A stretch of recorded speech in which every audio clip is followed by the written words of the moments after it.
আমাদের বাংলাদেশে 2024 সালে ছাত্র জনতা দিয়ে আমাদের বাংলাদেশ সরকার পতন থেকে শুরু করে রাষ্ট্র উন্নতি যদি করতে চান এই 24-এর ছাত্র জনতা দিয়েই পারবেন। 1971 সালের মতো আমাদের বাংলাদেশ যদি স্বাধীনতার যুদ্ধ করা লাগে তাহলে এই 24-এর ছাত্র জনতায় আমাদের বাংলাদেশ আবার স্বাধীন করবে। এরপরে এক রাজপথ উত্তল হয়েছে, রাজপথ রক্তাক্ত হয়েছে, ফিরে আবার ঘুরে দাঁড়াইছে। এটা 52-এর ভাষা আন্দোলন শুরু থেকে 24-এর কোটা সংস্কার আন্দোলন, ছাত্র জনতা একের পর এক আন্দোলন করে গেছে এবং প্রত্যেকটা আন্দোলনে আমাদের বাংলাদেশ ছাত্র জনতা সাকসেসফুল এবং সফল হয়েছে।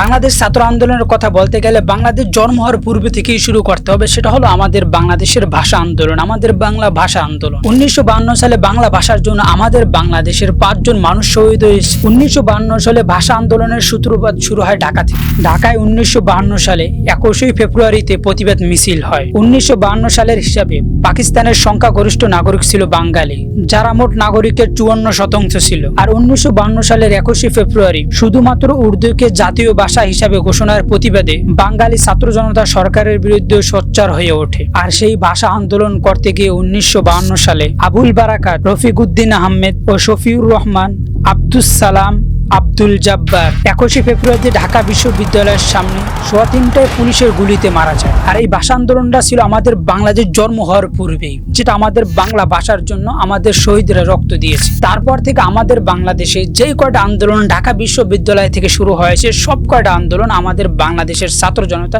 সাকসেসফুল হয়েছে। আর আমাদের বাংলাদেশ ছাত্র জনতার দ্বিতীয় আন্দোলন হলো আমাদের বাংলাদেশের স্বাধীনতার যুদ্ধ 1971 সালে। যদিও এই যুদ্ধ প্রত্যেক ঘরে ঘরে ছড়িয়ে পড়েছিল, কিন্তু তারপর আমাদের বাংলাদেশের স্বাধীনতার যুদ্ধে সবচেয়ে বড় ভূমিকায় ছিল আমাদের বাংলাদেশের ছাত্র জনতা। সে সময়কাল আমাদের বাংলাদেশ যত কলেজ ইউনিভার্সিটি ছিল সমস্ত ছাত্র জনতা এই স্বাধীনতার যুদ্ধে অংশগ্রহণ করার পর আমাদের বাংলাদেশে 1971 সালে আমরা স্বাধীনতা লাভ করেছি। আমি বিশেষ করে একটি কথা বলতে চাই, আমাদের বাংলাদেশ এ যাবৎকালে যত আন্দোলন হয়েছে, এ যাবৎকালে যত ধরনের যত আন্দোলন হয়েছে, যেই কটা সফল হয়েছে আন্দোলন সব ছাত্রদের জন্যই সফল হয়েছে, অন্য কারোর জন্য, শুধু ছাত্রদের জন্যই সফল হয়েছে, অন্য কারোর জন্য নয়। আমাদের বাংলাদেশ আওয়ামী লীগ বলেন, বিএনপি বলেন, আপনি যে কোনো দলের কথাই বলেন, ছাত্ররা যদি অংশগ্রহণ না করে আমাদের বাংলাদেশের কোনো আন্দোলন এই যাবৎকালে আমাদের বাংলাদেশের কোনো আন্দোলন সাকসেসফুল হয় নাই। আর আমাদের বাংলাদেশ তৃতীয় যে ছাত্র আন্দোলন হয়েছে সেটা হলো এরশাদ পতনের আন্দোলন 1983 থেকে 1984। আমাদের বাংলাদেশ ছাত্র জনতা প্রথম প্রতিবাদ করে এরশাদের বিরুদ্ধে। সেই আন্দোলন শেষ পর্যন্ত যেয়ে 1990 সাল পর্যন্ত ঠেকে। 1982 সালে 24 মার্চ তৎকালীন সেনাপ্রধান হোসাইন মোহাম্মদ এরশাদ একটি সামরিক অভ্যুত্থানের মাধ্যমে অবৈধভাবে বাংলাদেশের রাষ্ট্র ক্ষমতা দখল করেন। সে সময় বাংলাদেশের রাষ্ট্রপতি ছিলেন বিএনপি মনোনীত এবং জনগণের প্রত্যেকের ভোটে নির্বাচিত বিচারপতি আব্দুস সাত্তার। সেনাপ্রধান হোসাইন মোহাম্মদ এরশাদ রাষ্ট্র ক্ষমতা দখল করেই সামরিক আইন জারি করেন। আর সেই সামরিক শাসনের বিরুদ্ধে সর্বপ্রথম ছাত্ররাই প্রতিবাদ শুরু করেন। 1983 এবং 1984 সালে বেশ কয়েকটি ছাত্র সংগঠনের সমন্বয় গড়ে ওঠে ছাত্র সংগ্রাম পরিষদ। আর এই ছাত্র সংগ্রাম পরিষদের মিছিলে সেনাবাহিনী হামলা করে। ছাত্র সংগ্রাম পরিষদের মিছিলে সেনাবাহিনী হামলা করে জাফর, জয়নাল, কাঞ্চন, দীপালি সাহা সহ অনেক ছাত্র নিহত হয়। তখন থেকে জেনারেল এরশাদের বিরুদ্ধে এক লাগাতার ছাত্র আন্দোলন শুরু হয়। জেনারেল এরশাদের বিরুদ্ধে ছাত্র আন্দোলনের সমাপ্তি ঘটে 1990 সালে 16 ডিসেম্বর। 1990 সালে 10 ডিসেম্বর জিহাদ নামে এক ছাত্র পুলিশের গুলিতে নিহত হয়। আর সেই জিহাদের লাশকে কেন্দ্র করে পুরো ঢাকাকে ঘেরাও করা হয়। তারপর এরশাদের পতন হয়। আর বাংলাদেশের চতুর্থ ছাত্র আন্দোলন আমাদের বাংলাদেশের কোটা সংস্কার আন্দোলন 2018 সালে। সে সময়কার আমাদের বাংলাদেশ যারা ক্ষমতা ছিল, বর্তমান সরকার আমাদের বাংলাদেশ মাননীয় প্রধানমন্ত্রী শেখ হাসিনা সেই সময় ক্ষমতা ছিল। সময় আমাদের বাংলাদেশ ছাত্রের উপর বিভিন্নভাবে বিভিন্ন দিক থেকে হামলা হয়। আমাদের বাংলাদেশ হাজারো সাধারণ শিক্ষার্থী আহত হয় এবং আমাদের বাংলাদেশ যারা ছাত্র সংগঠন যারা নেতৃত্ব দিয়েছে কোটা সংস্কার আন্দোলনে যারা নেতৃত্ব দিয়েছে তাদের উপর নির্ভব জুলুম নির্যাতন করা হয় এবং বিভিন্নভাবে তাদের উপর জুলুম অত্যাচার করা হয়, তাদেরকে জেল জুলুম করা হয় এবং বিভিন্নভাবে তাদেরকে হয়রানি করা হয়, যার মাধ্যমে আমাদের বাংলাদেশে 2018 সালে কোটা সংস্কার করার দ্বারা কোটা একেবারে বাতিল করে দেয়। সে সময়কার আমাদের বাংলাদেশ ছাত্ররা যে আন্দোলন করেছিল ছাত্রদের একটা উদ্দেশ্য ছিল, সে সময়কালে ছাত্ররা বলেছিল যে আমরা কোটা সংস্কার চাই, কোটা বাতিল চাই না। স্পষ্ট দিবালোকের না স্পষ্ট স্পষ্ট ভাষায় ছাত্ররা বলেছিল আমরা কোটা সংস্কার চাই, আমরা কোটা বাতিল চাই না।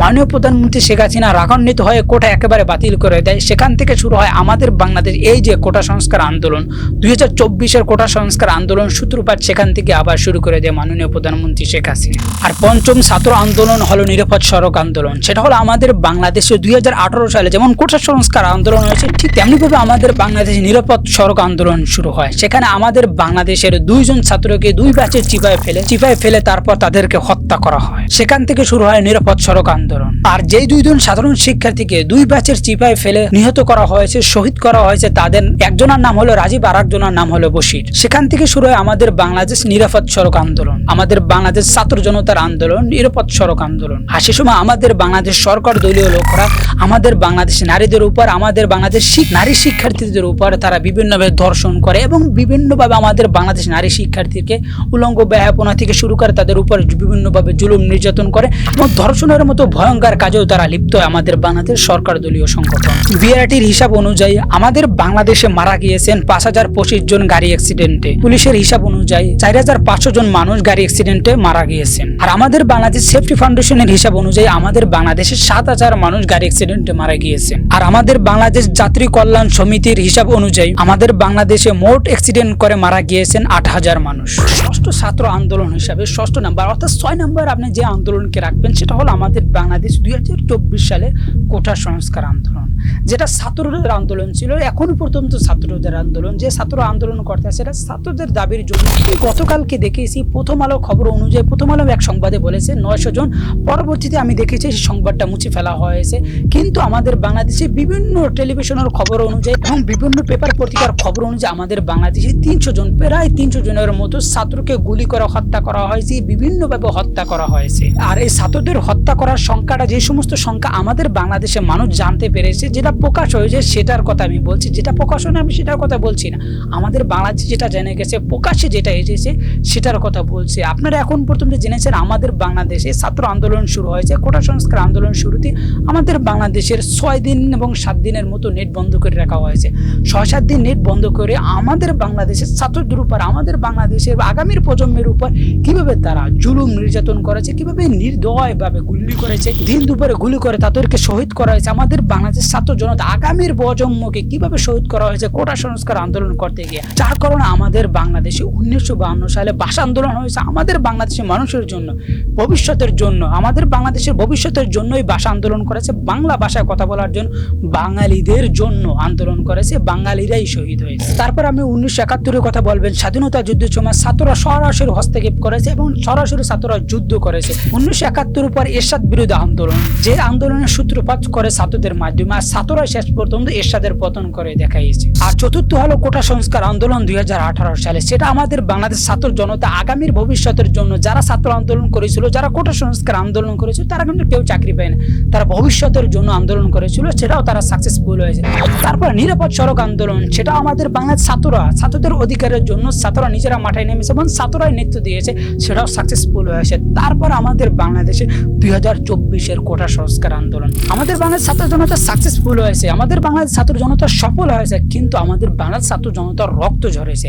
এই যাবৎকালে আমাদের বাংলাদেশ ছাত্ররা যত আন্দোলন করেছে সমস্ত আন্দোলন সাকসেসফুল হয়েছে এবং যারা নেতৃত্ব দিয়েছে তারা কোনো সময় আমাদের বাংলাদেশে টাইমলাইনে আসতে পারেনি এবং বড় বড় চাকরি করতে পারেনি, কোনো জায়গায় যাইতে পারেনি। এই যে আমাদের বাংলাদেশে এখন যে কোটা সংস্কার আন্দোলন করছে বা নিরাপদ সড়ক আন্দোলন করছে, 2বার কোটা সংস্কার আন্দোলন আর নিরাপদ সড়ক আন্দোলনে বিশেষ করে, এরা কিন্তু বাংলাদেশের কোনো জায়গায় চাকরি পায়নি এবং যারা টাইমলাইন সরকারি চাকরি পাবে তো দূরের কথা, সরকারি চাকরির জন্য তারা অ্যাপ্লাই করতে পারে না। তারা এমনভাবে আমাদের বাংলাদেশ উপর মহল থেকে এমনভাবে কারিগরম তৈরি করে রেখেছে। আমাদের বাংলাদেশ যারা নেতৃত্ব দেবে, আমাদের বাংলাদেশ যারা প্রতিবাদী মানুষ আছে, যে সমস্ত ছাত্র জনতা প্রতিবাদ করে, অন্যায়কে অন্যায় বলে, ন্যায়কে ন্যায় বলে, সে সমস্ত ছাত্র জনতাকে কোনো সামনে জায়গা দেওয়া হয় না।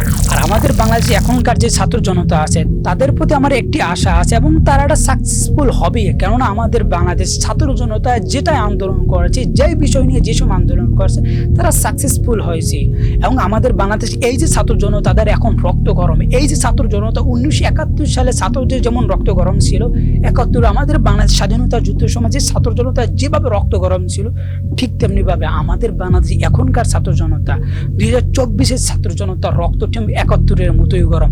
তারা যদি চায়, আমাদের 24-এর ছাত্ররা যদি চায় সরকার অদল বদল থেকে শুরু করে সমস্ত জিনিস পরিবর্তন করতে, আমাদের এই ছাত্র জনতা করতে পারবে। তাদের সেই শক্তি আছে, তাদের সেই হিম্মত আছে, তারা গুলির সামনে দাঁড়াইতে পারে, তারা প্রতিবাদ করতে পারে, রাজপথ গরম করতে পারে, রাজপথে তারা রক্ত ঢালতে পারে, তারা যে কোনো সময় দেশের উন্নতির জন্য যে কোনো কাজে লাগতে পারে। এই ছাত্র জনতার দ্বারা আমাদের বাংলাদেশ কোনো যদি পরিবর্তন চান, আমাদের বাংলাদেশের ভবিষ্যৎ যদি গড়তে চান, তাহলে এই ছাত্র জনতা দিয়ে গড়তে হবে। এই 24-এর ছাত্র জনতা যারা আছে তাদেরকে দিয়ে গড়তে হবে। এমন তারাই যে আমাদের বাংলাদেশের ভবিষ্যৎ, তারা যারা হারে হারে দেখাই দিয়েছে। 2024-এর ছাত্র জনতা তারা দেখাই দিয়েছে আমরাই আগামীর ভবিষ্যৎ। আর আমরা আগামীর প্রজন্মের জন্য, আমাদের আগামীর প্রজন্মের জন্য আমরা যে কোনো জিনিস করতে পারি। আমরা রাস্তায় রক্ত দিতে পারি, আমরা বুলেটের সামনে দাঁড়াইতে পারি, আমরা নির্দ্বিধায় আগামীর প্রজন্মের জন্য আমাদের জীবন বিলিয়ে দিতে পারি। এটা দ্বারা আমাদের কোটা সংস্কার এবারে যে আন্দোলন হয়েছে তার দ্বারা সেটাই বুঝাইছে। আমাদের ছাত্র জনতা আমাদেরকে মেসেজ দিয়েছে, আমাদের মতো সাধারণ মানুষকে। এবারের ছাত্র জনতা, 24-এর ছাত্ররা আমাদেরকে এটাই মেসেজ দিয়েছে, আমরা যে কোনো জিনিস করতে পারি ভবিষ্যৎ প্রজন্মের জন্য।